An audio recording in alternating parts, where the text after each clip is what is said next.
Introducing Dr. Jackie Damages. Welcome to the show. My name is Dr. Damages. We are coming to you from the greatest city in the world. I know I say this every week, but you will agree with me that these last 2 weeks, that New York proved that it was the greatest city in the world. Yes. New York is so great that Hurricane Sandy slapped the city around but did not flush out all the poor people in New York. You didn't see New York poor people hanging on rooftops and waiting for the National Guard to come and rescue them. No, it never happened. Oh, no, it didn't happen. Other than previously scheduled lootings in Queens and Brooklyn, there was no looting at all. At Yankee Stadium, there were no fights over food. Unlike New Orleans, that Katrina exposed, the poor people in New York did not even notice Sandy because they live on high grounds where they are high all the time. Our historical New York subways were flooded. It wasn't funny for people who used the subway, millions of people. Yeah. But obviously, it wasn't funny for millions of rats who lived in the subway.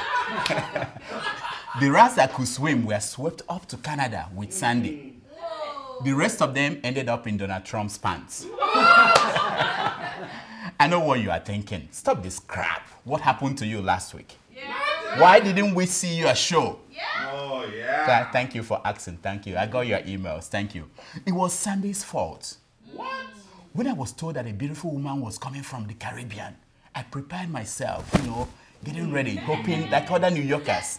I wanted to see if she would choose me, Yeah. That night was like no other night. She came to my bed and noodle, without warning, she started to scratch my body with her long fingernails, every part of my body. She didn't even wait for me to take off my clothes.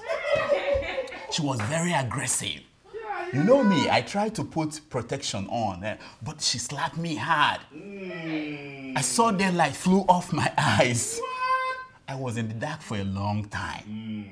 In the morning, I woke up, I couldn't find my pants. My face was swollen and my chest hair were on fire. I looked around, I saw that Sandy had crushed my nipples. My neighborhood was crushed with her butt. Trees fell, houses uprooted, water flooded basements. I opened the window and I yelled, "Good morning, my neighbors!" Nobody cursed me out.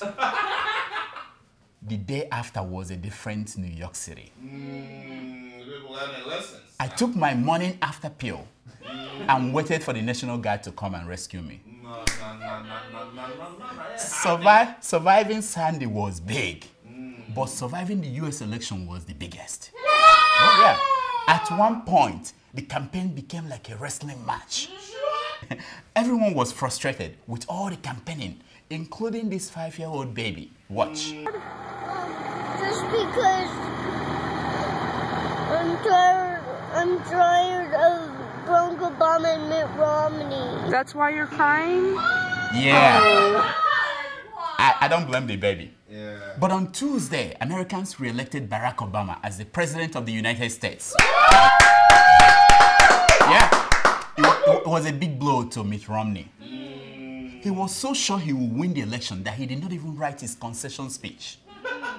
It's like being so sure you are going to go to heaven that you forgot to die. Oh.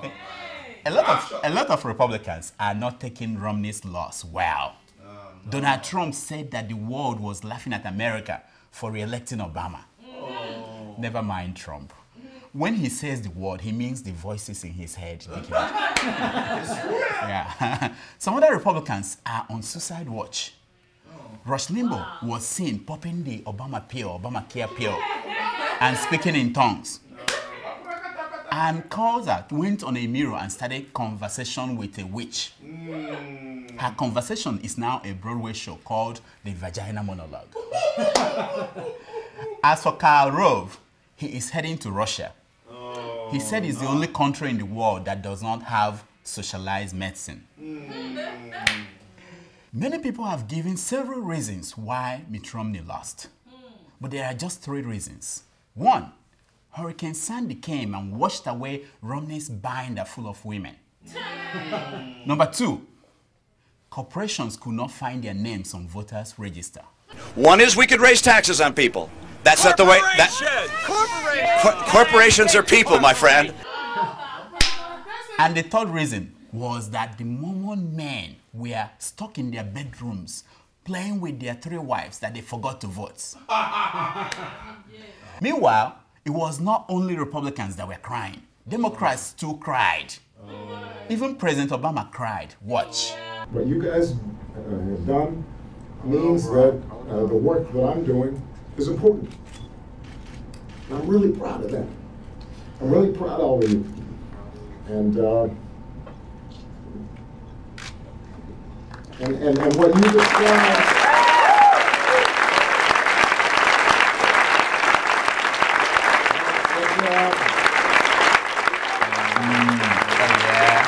Despite what the media is saying, Obama did not cry because America was falling off a cliff.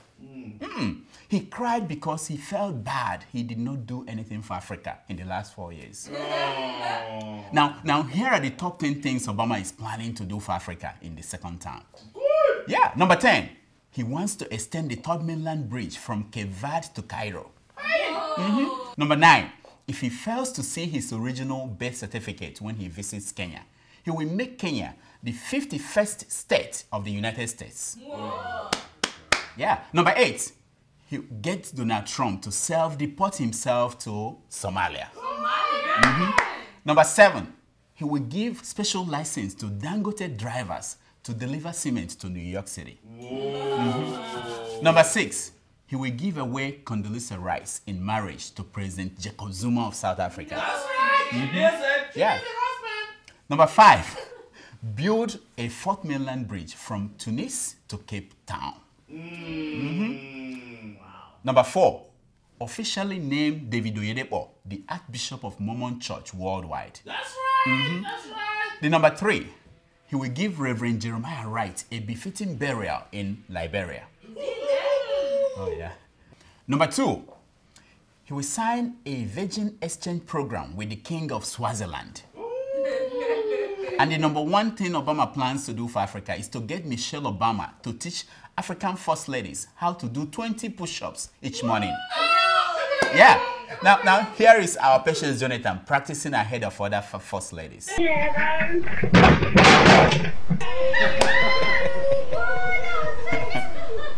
Americans did not only elect a president, they also voted for ballot initiatives they want to pass as laws in their states.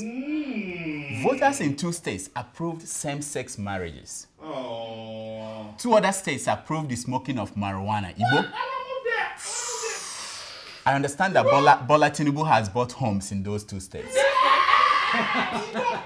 In California, voters approved a law that requires porn stars to wear condom while making movies. Now, black men and Latino men who are not working in the porn industry are allowed to play ball without boots. That's the only way they plan to keep California a blue state. Yes, sir. Yes, sir. While Americans were electing a president, Boko Haram fighters elected General Muhammadu Buhari as their representative in a new talk with the federal government.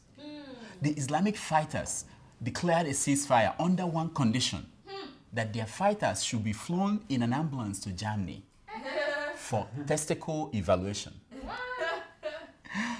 Ralph Emerson said that every hero becomes a bore at the end. Remember when you first heard this? I, General Muhammadu Buhari of the Nigerian Armed Forces, do hereby suspend the Constitution of the Federal Republic of Nigeria with immediate effect. Remember that? Well, now it's like this. I, General Muhammadu Buhari of the Boko Haram Company, do hereby beg the federal government of Nigeria to return to the negotiating table or else. Another failed presidential candidate, Nuhu Ribadu, was in the news last week. He produced 2 versions of a report on corruption at the NNPC. One version said that Mrs. Desiani Alison Madeke, the Minister of Petroleum, is a crook surrounded by idiots. The other version said that Mrs. Desiani is an idiot surrounded by crooks. We still do not know which version Mr. Ribadu gave to President Jonathan. All we know is that Jonathan tried to find people to join the committee that will look into Rivado's committee reports. When he could not find anybody, he sent his overweight attack dog, Doyin Okupe, to back.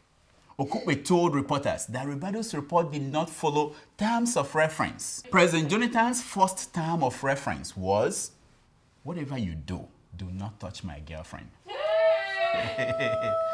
Congratulations to my homeboy, Two-Face Dibia. He bought 2 multi-million naira homes in Lagos. One is in the heavens section for his wife and children. The other one is in the hell section for his groupies. A love letter, wadada, wadada, love letter, wadada, wadada, hey. It's time for your Email. Thank you. Oh, sorry, what time do we have? Just for one email? And I have all these emails? Okay, let's see. Anyway, our email today is from Jumoke. She wrote from London. Jumoke says, Dear Dr. Damages, what kind of useless clinic do you run there? Why don't you have a nurse or an assistant there in the clinic? I am a nurse and I can help you. I can come there and work for you. I have attached a picture for you to see. Oh damn! Oh my God. Jumoke, I appreciate your concern. Thank you very much. But your email came 1 week late. I've already hired a nurse and she will resume next week. And from next week, it will be a different ball game here. Okay? When she resumes, a different ball game. So that's the time we have until next week. This is Dr. Damages. I diagnose. You heal yourself. Thank you. Thank you. Thank you. Thank you.